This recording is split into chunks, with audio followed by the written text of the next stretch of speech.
So good evening, everyone.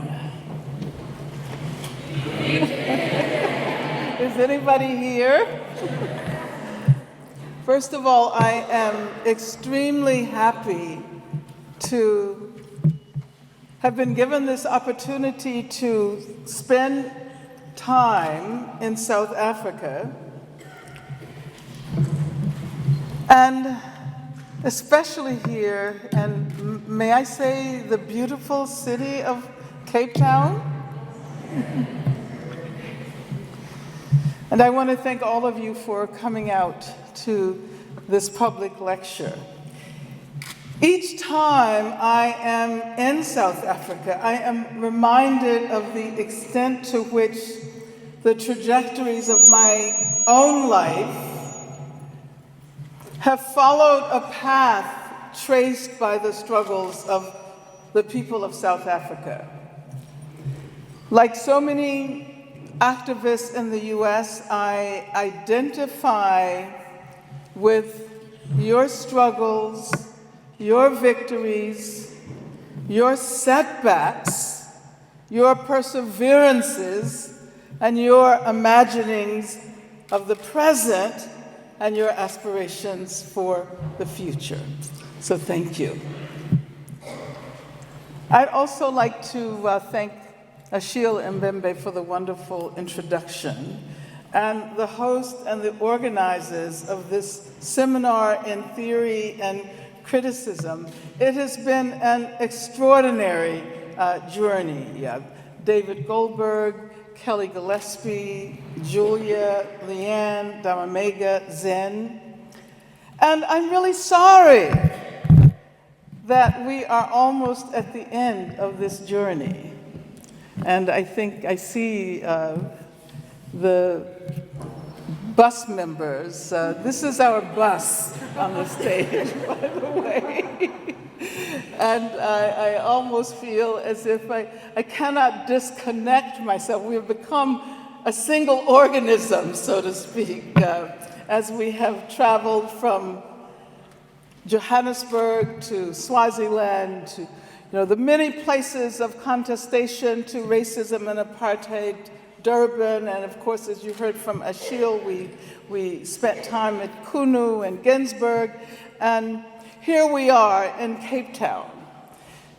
I do not know how many papers we have heard. Amazing papers, and the ongoing discussion among the participants. There have been guest speakers from South Africa, from abroad, and from local publics. We have witnessed the distinctive racialization of the landscape, traveling from the Transkei and the Ciskei to the Eastern and Western Cape. And we have talked about, thanks to one of the members who left us in Durban, about the importance of witnessing. And as a matter of fact, François Vergès and a number of others who left us at various points continue to be present in their absence.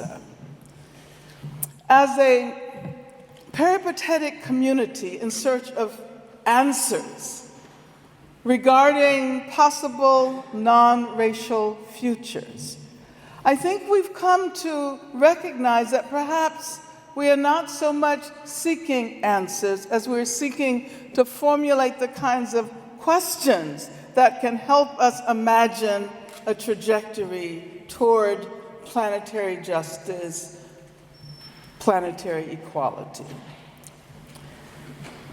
And our encounters with people in various places along the way have emphasized the importance of a non-hierarchical production of knowledge that extends interdisciplinarity beyond the borders of the academy. And I'm talking about knowledge that can truly make a difference. knowledge that can be potentially transformative. Now, the generic rubric of this session was somewhat overwhelming for me. The rubric I was first given was how to end racism in the world.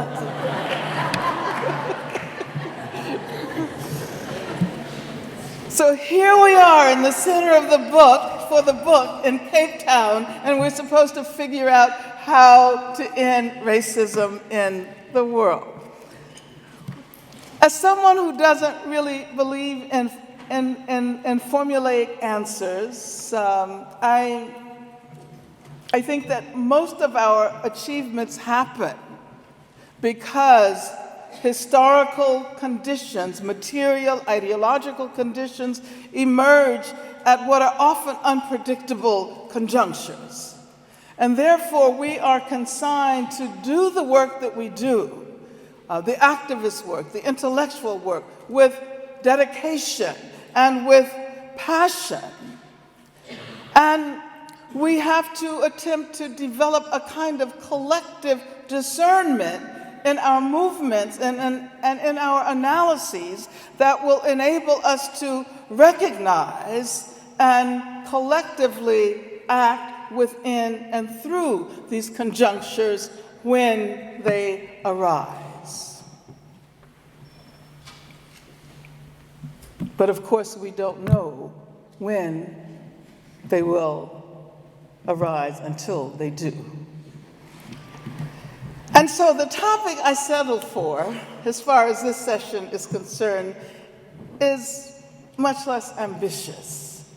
It's simply the topic of transnational solidarities mobilized against racism.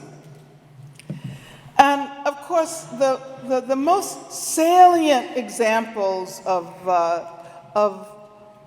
such transnational solidarities in our recent history well, South Africa provides us with the most salient examples in our recent historical memory. And as we know, the US, the United States, and South Africa have historically represented the two primary examples of state-sponsored racism in the world, although we should think about Australia. And we should think about a lot of other places as well.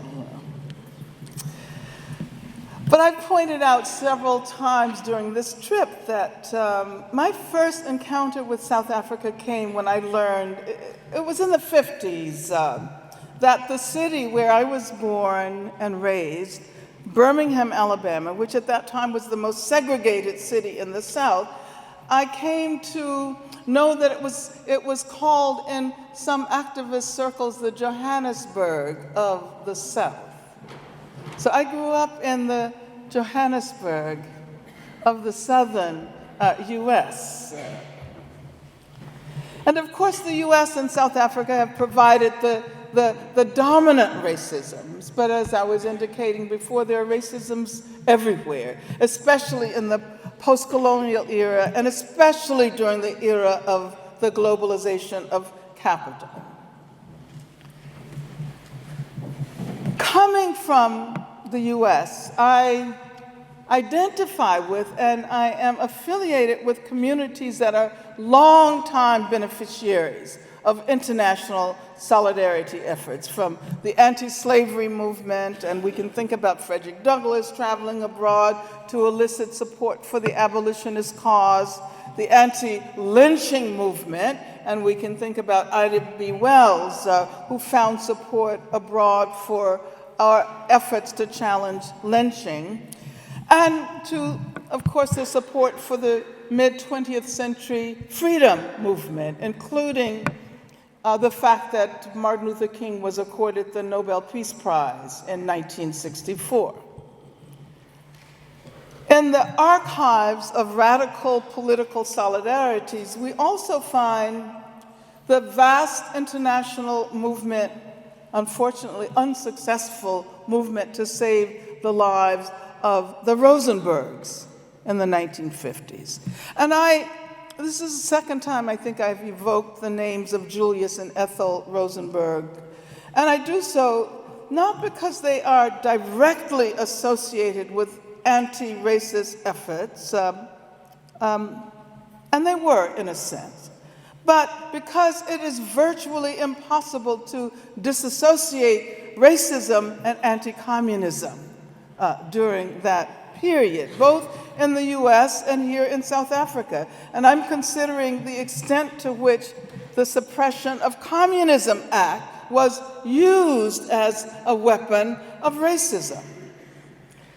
Despite international solidarity movements, Julius and Ethel Rosenberg were executed, and their executions meant that their lives were extinguished by an apparatus whose genealogy is irrevocably conjoined with the historical preservation of racist violence from the era of slavery onwards.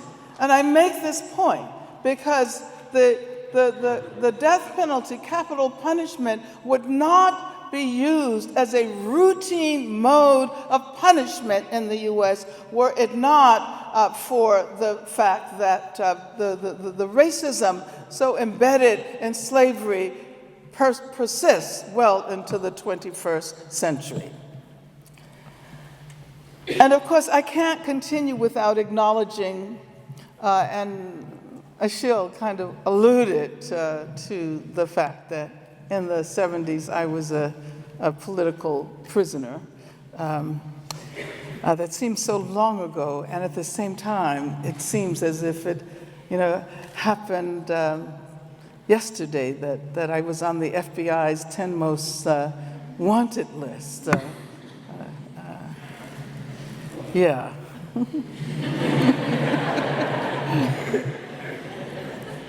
And I stand before you today only because I was a fortunate beneficiary of an anti-racist transnational solidarity movement. People all over the world, and especially here in South Africa, and South Africans in exile joined that movement. If you want to ask me about that later, you can, because I know that there are quite a number of young people. Oftentimes I might be teaching, and I'll say, well, when I was in jail, and the students look at me, you were in jail? Or like, when I was on the FBI's 10 most wanted list. But U.S. anti-racist struggles and South African anti-racist struggles have been intertwined in many ways for much of the last century. And those of us in the U.S. who argued that anti-racist struggles could not develop in isolation from anti-capitalist movements, we avidly read The African Communists, which was the journal of the South African Communist Party. And I was actually a member of a formation within the US Communist Party that was called the Che Lumumba Club. Che Guevara and Patrice Lumumba. Yeah. Generally, Black people and anti-racist activists in the US came to the recognition that there would be no hope of eradicating racism in the US as long as racism continued to define the destiny of South Africa. And so in joining the international campaign for the freedom of Nelson Mandela and for a free South Africa, we saw ourselves also fighting to end racism at home. So I want to just talk briefly now about a mid-20th century example of anti-racist international solidarity that seemingly successfully challenged one effort of US Southern legalized racism. This is a case from 1958. And it was taken up by one of the important figures in the Black freedom movement of that era, whose contributions have been largely ignored because he doesn't fit into the narrative of nonviolence that defines the civil rights struggle. And this is a man by the name of Robert F. Williams, who is the author of a book called Negroes with Guns. And he was the head of the NAACP in a small town in North Carolina, in Monroe, North Carolina at that time.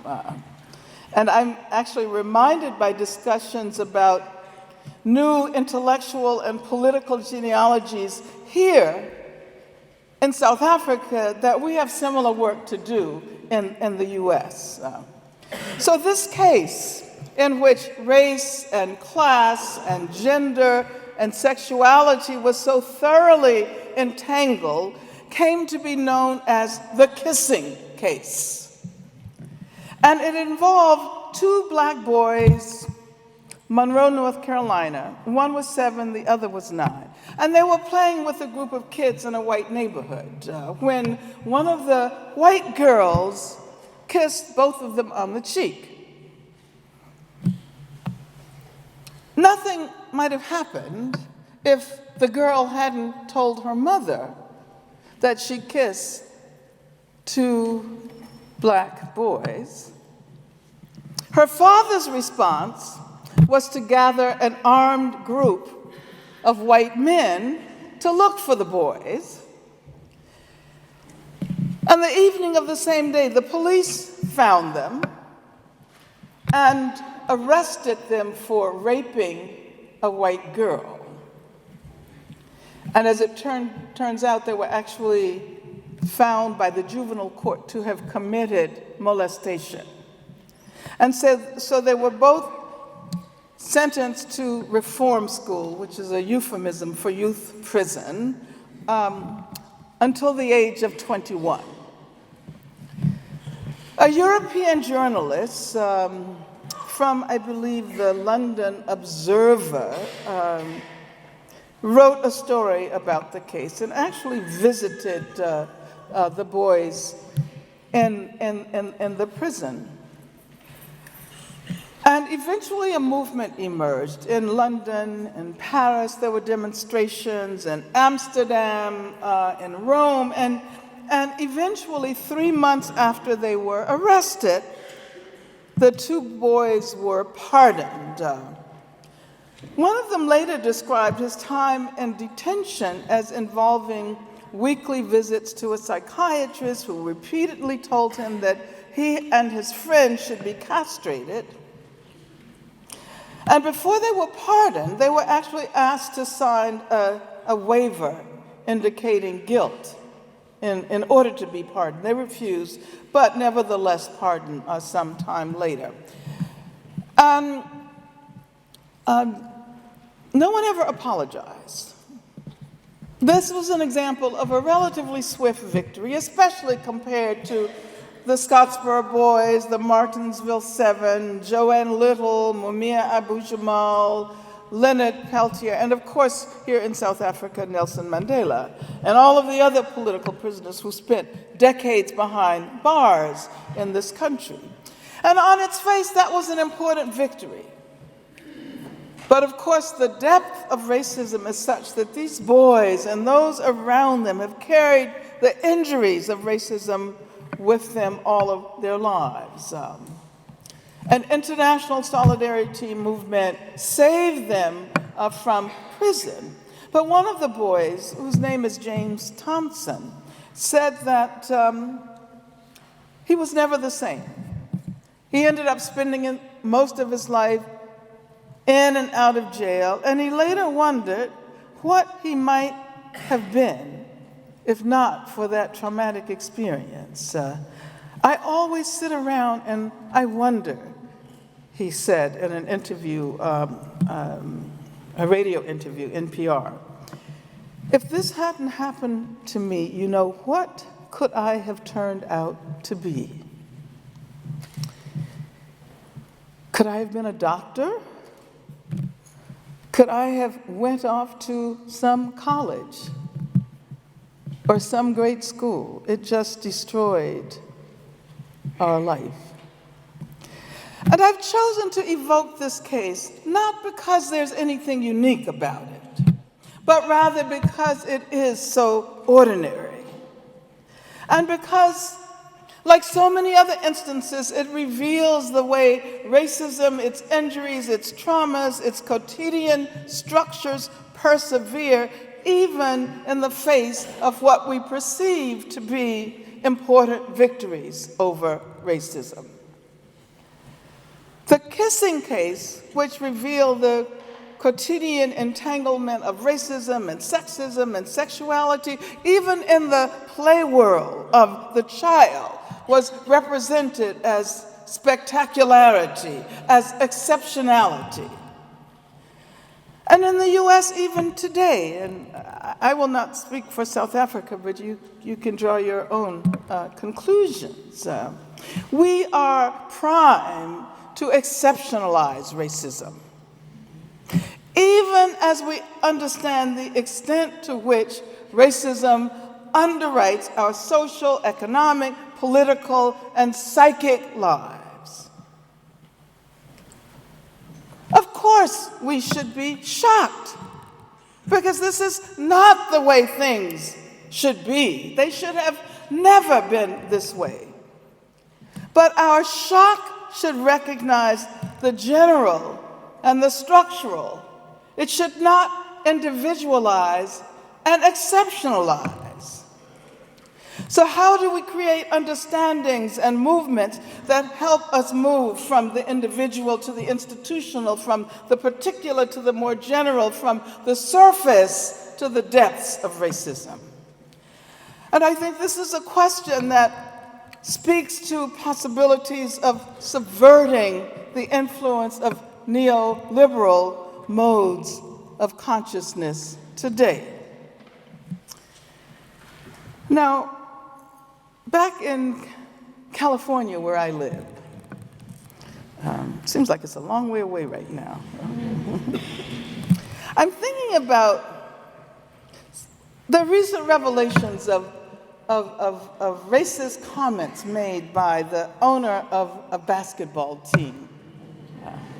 Okay, so I get it that you are all familiar with Donald Sterling, the owner of the basketball team, the LA Clippers, and the uproar that was prompted by his comments. And the punishment. The punishment. What is the punishment? He's been forced to sell the Clippers for $2 billion. That's his punishment. And I actually want to talk a little bit about the assumption that anti-racism always requires apology and or punishment.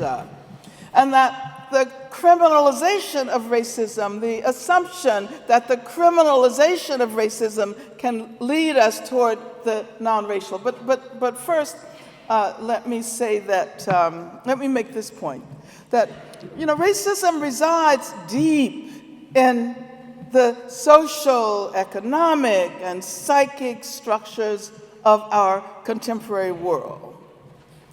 And simply targeting the embarrassing individuals, the Donald Sterlings of the world, without looking deep into the social and psychic structures will never purge our worlds of this persisting racism.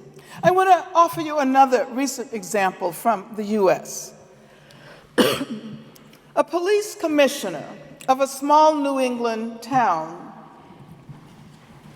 not only referred to Obama by using the N-word, and the very fact that we say N-word is,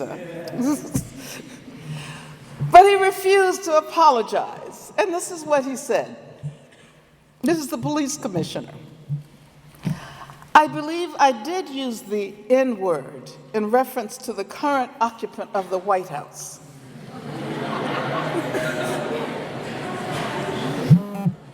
For this I do not apologize. He meets and exceeds my criteria for such. Now, of course, we're all shocked. I was shocked when I read that story. But I also know that I should not have been shocked. We know that this society is permeated with racism. We know that police departments everywhere are permeated with racism. So why are we shocked? Our emotions are primed to be shocked at what we already know exists.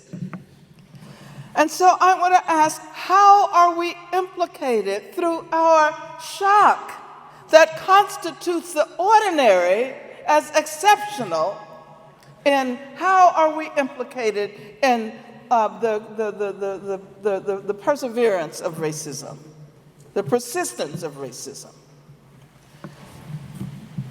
The framework of transnational solidarity movements should, I believe, incorporate a consciousness of this dilemma and should help to provide us with strategies for moving from the exceptional to the ordinary. Why do we often assume that if we focus on what we constitute as exceptional and attempt to suppress it or find some remedy for it, we will have done our duty in getting rid of racism? And oftentimes this suppression involves criminalization as a remedy. And I'm certain you heard about the case of Trayvon Martin. Trayvon Martin was killed by a would-be policeman acting as a vigilante. And this case commanded transnational attention and solidarity. But there tended to be a constant reversion to a remedy that simply involved, the arrest and punishment of the individual perpetrator. And this is a process that is deeply implicated in the reproduction of racism. The assumption that a complex historical social process can be arrested simply by punishing an individual perpetrator. Not that perpetrators should not be held accountable. They should, but the assumption that finding an individual guilty can destroy the roots of racism is like, pruning a huge bush. And what you do in the process of pruning the bush is that you make the roots stronger. Not long ago, I was asked to help organize transnational solidarity efforts in relation to the shooting of the Marikana miners. And of course, like so many people, my reaction was shock of being transported in time back to the days of apartheid. Was this Sharpeville reenacted? But then another question, was this no longer about racism? Because virtually the entire cast was black. Not only black miners, but a black representative of the mining company, black policemen and women, black police commissioners. As a matter of fact, a national black woman police commissioner and a local provincial black woman police commissioner. Was this no longer about racism? In the US, there's a phrase that people use when Black people kill themselves. It's like black on black violence.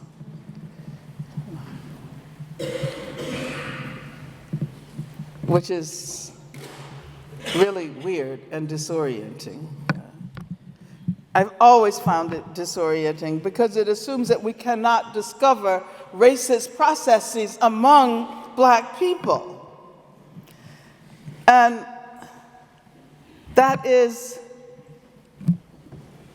white people or other racial groups have to be present in order for us to identify racism.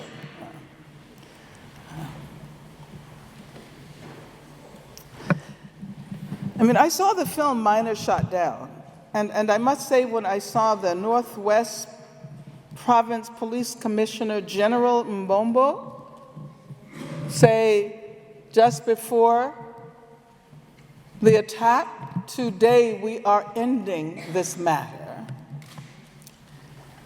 And when I heard the National Commissioner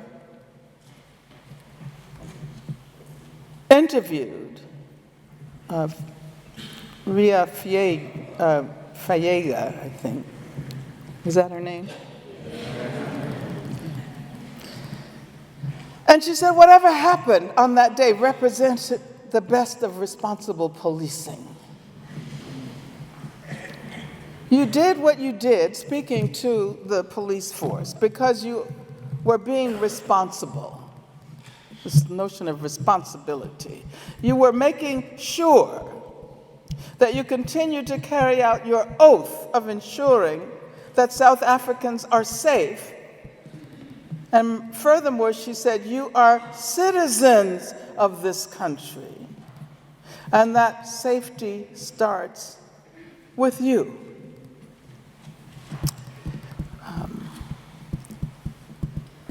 Well, I can't deny that it really hurt me deeply to hear those words coming from a Black South African woman. I don't know how you all felt.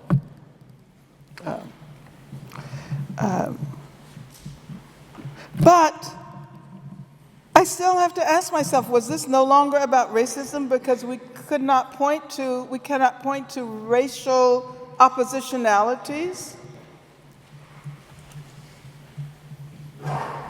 And so the question I had for myself was that can we build an anti-racist solidarity movement in defense of the Marikana miners?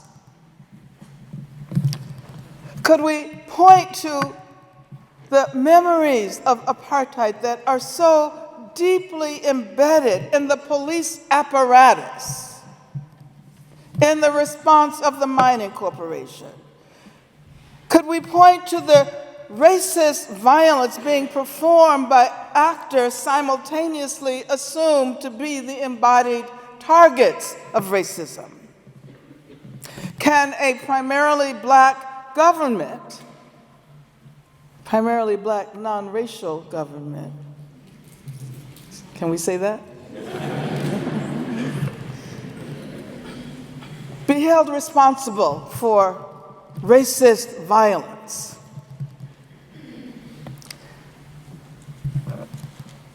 Fanon remarked that wherever we find racism, there will be lynching on the horizon.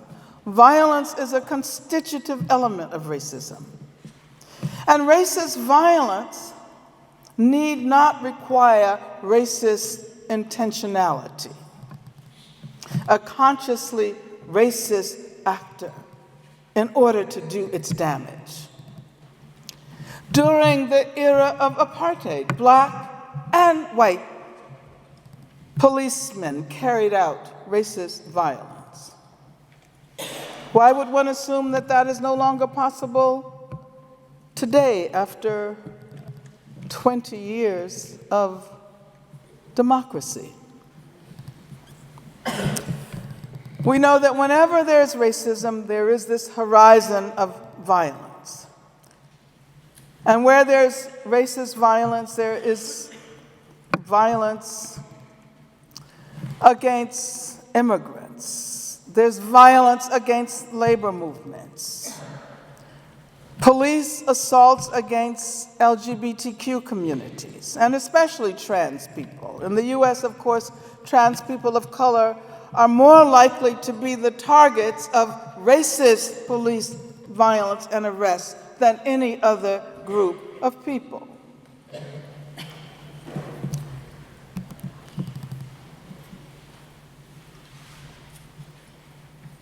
I'm trying to check to see how long I've been speaking, but I didn't set my stopwatch. It still says 0.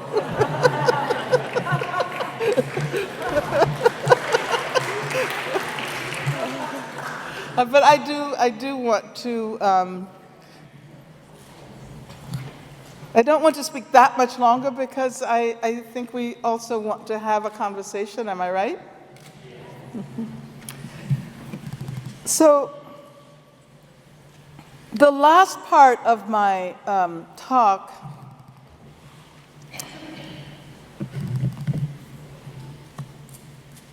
focuses, oh, this is not the last part, so let me see if I can go through this really quickly.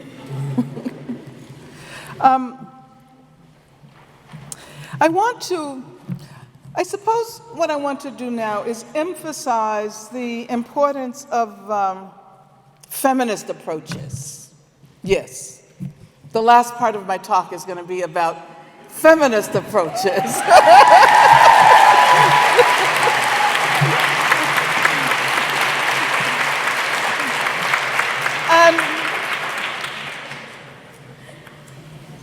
And not only with respect to gender,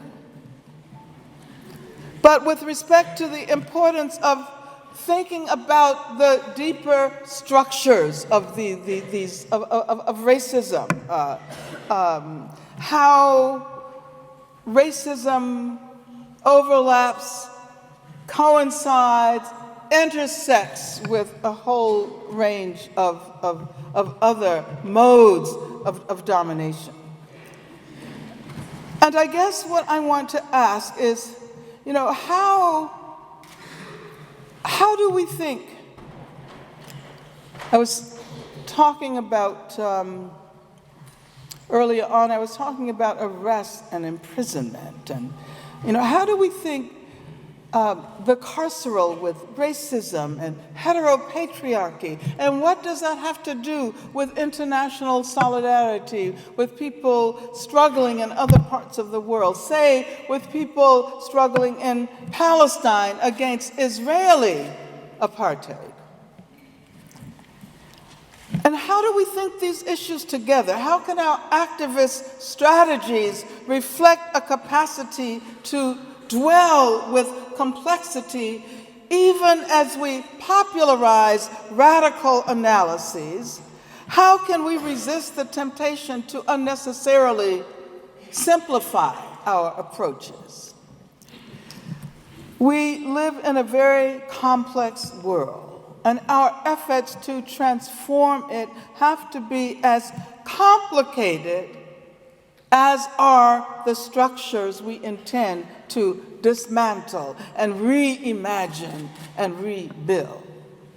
So now that we know about heteropatriarchy, we can't pretend it doesn't exist. And we can't pretend that it doesn't continually reorganize the racism that is never not gendered or class or inflected with sexuality. And so what do these historical structures of racist violence have to do with what is often referred to as domestic violence, or what we might call intimate violence, private modes of violence? And I'm thinking about the work of Beth Ritchie, who details in her book on Black women, it's called Arrested Justice, Black women Violence and the Prison Nation, who details how mainstream feminist anti-violence movements, precisely by relying on strategies of criminalization, we were talking about the criminalization of racism, now we're talking about the criminalization of intimate violence, how it contributes to the very conditions its advocates assume they are challenging.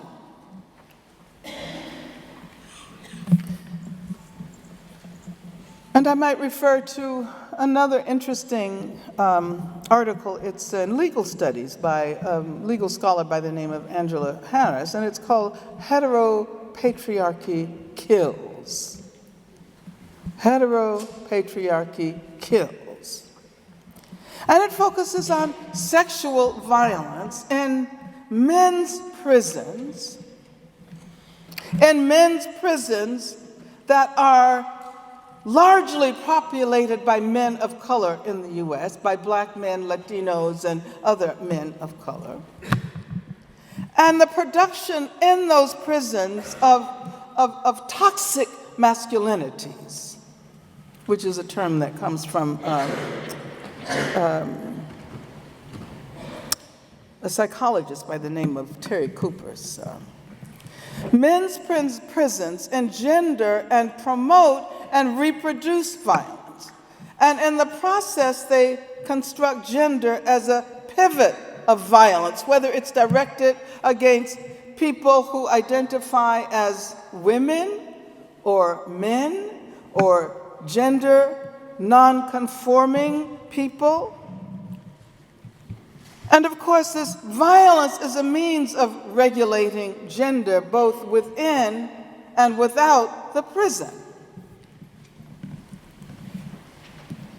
And so when we think about the circuits of violence, the racist violence that is experienced by many of these men at the hands of the police, for example, at the hands of the guards, and how that racist violence becomes inflected by the sexual violence and gets reproduced and becomes more dangerous and is inflicted on women and intimate partners in general. I guess the point that I'm making is that in our transnational movements, we can't pretend that we do not have these insights. We cannot pretend that in building movements against racism, say in relation to our movements of solidarity with the people of Palestine. We have to take into consideration the extent to which Israel engages in pinkwashing, using that as a method to reassert its ideological position as the only democracy in the region. And I wanted to mention Palestine, to talk about Palestine just a few minutes before I close, because I understand that Omar Barghouti was in Cape Town. Did anybody attend his talk? You did? Okay.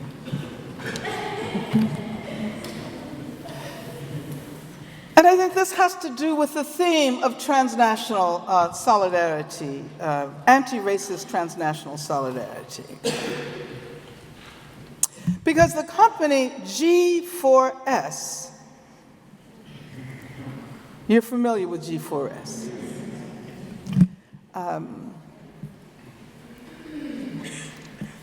has just recently announced that it's going to move out of the security system and the prison system in Israel, right?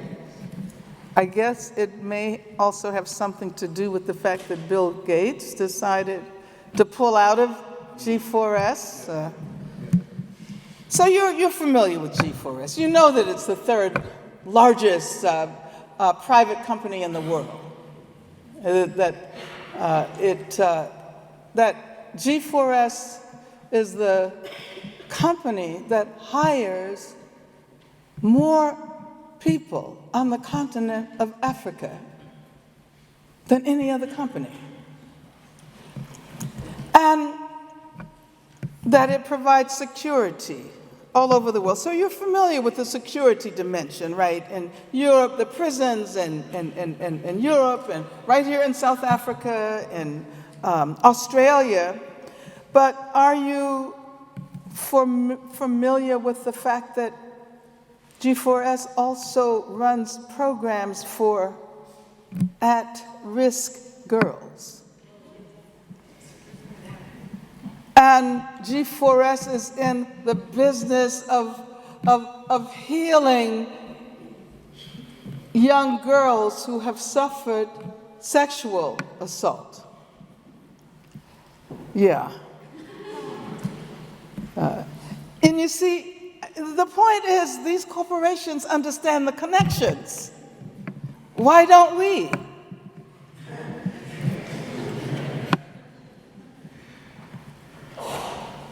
So we have engaged over the last several years in a major campaign against G4S, not only because of what it does in occupied Palestine and in Israel in terms of its involvement in all of the prisons and the checkpoints and so forth, but because it engages in other modes of racism, transportation of undocumented immigrants to the Mexican border in the US, transportation of undocumented immigrants from Europe to Africa, and not very long ago, a young man from Angola, Jimmy Mubenga, was killed by a G4S agent on board a British Airlines plane as he was being transported from London to, well, he died before the plane took off, as a matter of fact. Now, let me come back to the Transnational Solidarity movement, which I see as a transnational anti-racist movement. Because even though the United Nations revoked the 1970, when was it, 1974 resolution that that Zionism is racism, I still hold on to that. And I think it will be important to incorporate Palestine into progressive and radical agendas. We've been talking during our discussions about particularistic racisms and the importance of recognizing that one cannot make exceptions in one's anti-racism. If one is anti-racist, it has to be valid in a universal sense. We cannot say except,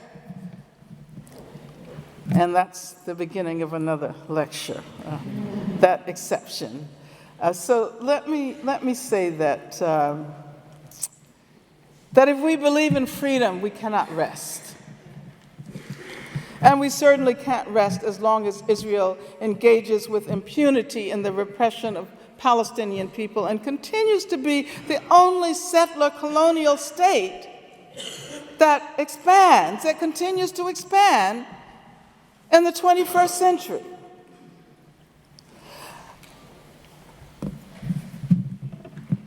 And just as we have learned how to say never again, I mean, I learned how to say never again with respect to the Holocaust. And never again with respect to apartheid in South Africa, but also in the southern US.